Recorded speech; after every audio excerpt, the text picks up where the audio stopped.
नमस्ते प्यारे सखियों, मैं आज आपके लिए अपने जो हमारे कायस्थ वंश के कुलभूषण हैं चित्रगुप्त महाराज जी, उनकी उत्पत्ति के संबंध में मैं कथा लाई हूँ। और इसको शुरू करने से पहले चैनल को सब्सक्राइब कर दें, लाइक कर दें, कमेंट कर दें और प्लीज़ कहाँ से आप ये कथा सुन रहे हैं आप इसको सुनिए। ये कथा हम स्कंद पुराण में आती, वहाँ से हमने इसको पढ़ा है, वहाँ से हमने इसको उठाया है, वही हम आपको सुनाएंगे। तो सुने आप सब, बहुत ही है, जिनको जानकारी नहीं है उनको जानकारी भी हो जाएगी। तो कथा शुरू करते हैं। एक जो सृष्टि का निर्माण हुआ तो सब लोगों के अपने अपने कार्यभार बांटे गए। ब्रह्मा जी को सृष्टि बनाने का कार्यभार दिया, विष्णु जी पालन करने लगे, शंकर जी श्रृंगार करने के लिए और माता जी सबकी कैसे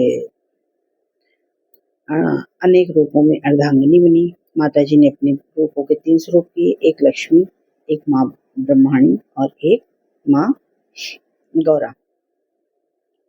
तो फिर उनके जब सृष्टि ज़्यादा बढ़ी तो ब्रह्मा जी ने से मुनियों को उत्पन्न किया, उनसे ये सृष्टि उत्पन्न हुई। इसलिए इस सृष्टि को कश्यप ऋषि से उत्पन्न हुई। तो इसलिए अधिकतर लोग जो अपना गोत्र नहीं जानते हैं वो अपना कश्यप गोत्र बता देते हैं।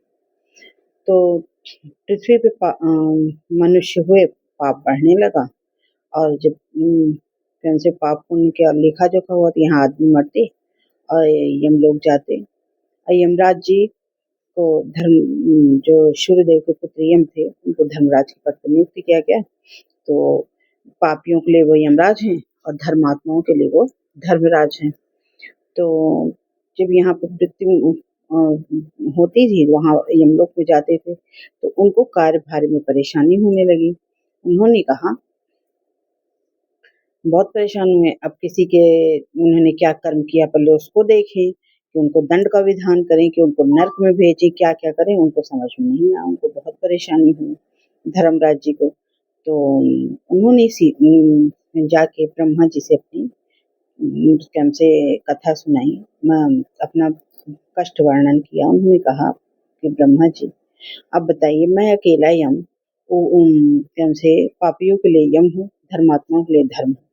तो मैं अकेला कितने लोगों का कौन पापी है कौन पुण्यात्मा है इसका वर्णन करने में से हमको बहुत ही परेशानी हो रही है। अब जब तक हम सबके कर्मों का लिखा, यहाँ पे भीड़ बहुत अधिक हो गई है। तो ब्रह्मा जी ने कहा अच्छा इसका हम सलूशन निकालते हैं, मतलब इसका हल निकालते हैं। तो उन्होंने कहा ठीक है आप हल निकालिए, कहें तब तक आप कार्यभार देखिए, तब तक हम इसके लिए कुछ करते हैं। तो ब्रह्मा जी इतना कह के वो अपने ब्रह्मलोक गए, वहाँ सत्य ब्रह्मलोक कहा जाता है, वहाँ सत्यलोक भी कहा जाता है उसको। सत्यलोक गए, वहाँ उन्होंने समाधि लगा ली। 1000 साल तक ब्रह्मा जी समाधि में लीन रहे। जब ब्रह्मा जी 1 साल तक समाधि में लीन रहे तब उन्होंने जब वो समाधि से उठे तो उन्होंने अपनी काया छोड़ दी। तो जो जिस से शरीर से वो समाधि लगाए थे उन्होंने अपनी उस काया को वहाँ छोड़ दिया और अपना नया स्वरूप लेके ब्रह्मलोक जाने लगे। तो जो काया थी तो उससे एक पुरुष उत्पन्न हुए। जो काया से जो पुरुष उत्पन्न हुए उन्होंने ब्रह्मा जी से कहा कि प्रभु आप बताइए मैं कौन हूँ, मेरा नाम क्या है और मैं मेरा कार्य क्या है। तो उन्होंने मेरे वंशजों को क्या कहा जाएगा। तो ब्रह्मा जी ने कहा कि आप मेरी काया से उत्पन्न हुए हैं, तो इसीलिए आपके वंशजों को कायस्थ कहा जाएगा। आपके वंशजों को कायस्थ कहा जाएगा। और हमने 1000 साल तपस्या की है और आप मेरे शरीर में गुप्त रूप से निवास किए हैं। आप मेरे शरीर में गुप्त रूप से निवास किए हैं, तो इसीलिए और आप मेरा ही प्रतिबिंब हैं, तो मेरा ही चित्त और मेरे ही शरीर में गुप्त रूप से निवास करने के कारण आपका नाम चित्रगुप्त रखा जाएगा और चित्रगुप्त है। और आप के वंशजों को कायस्थ कहा जाएगा। तो उन्होंने कहा कि हमारा कार्यभार क्या है?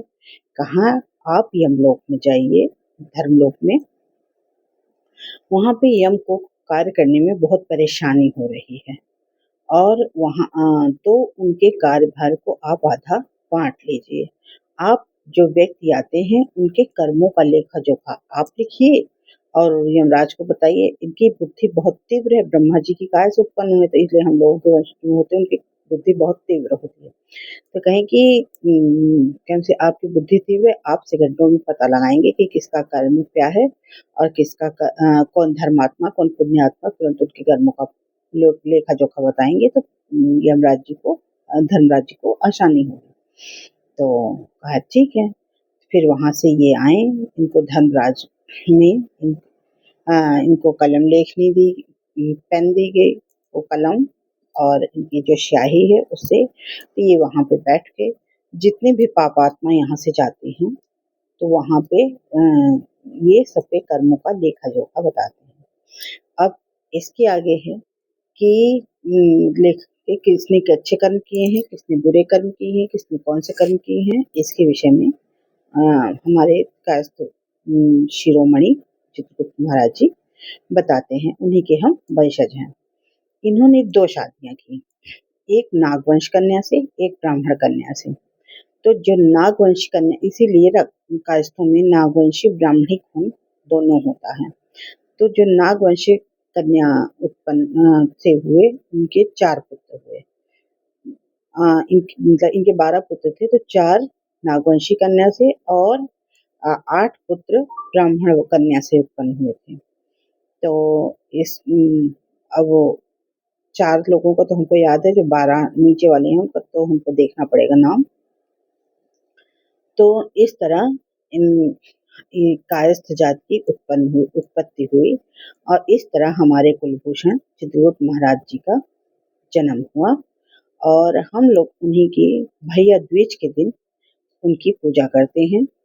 तो लोग भैया दूज की पूजा करते हैं। हमारे यहाँ तो भैया दूज की पूजा के पहले चित्रगुप्त महाराज की पूजा होती है, उसके बाद हम लोग भैया दूज की पूजा करते हैं।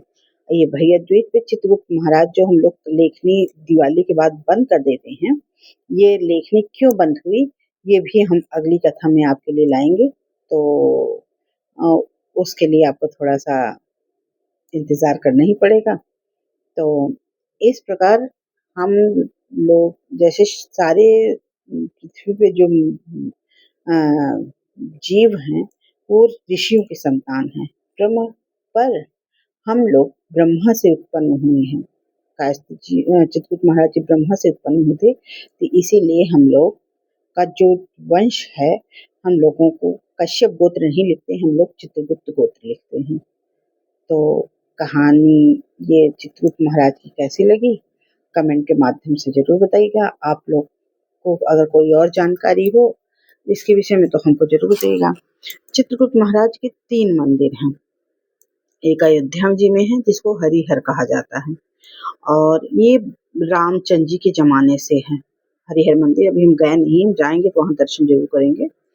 और एक है शायद उज्जैन में और एक क्या नाम से गया जी में शायद है। तो कहते हैं इन जो कायस्थ होते हैं इनको इन 3 मंदिरों का दर्शन ज़रूर करना चाहिए अपने जीवन में। तो इसके साथ ही यहाँ पे हम इसको विराम देते हैं और आपको जानकारी कैसी लगी इसके विषय में ज़रूर बताइएगा। तो जय माता दी, प्रणाम आप सबको। बोलो माँ अम्बे की जय, माँ दुर्गा की जय हो, जय माता दी।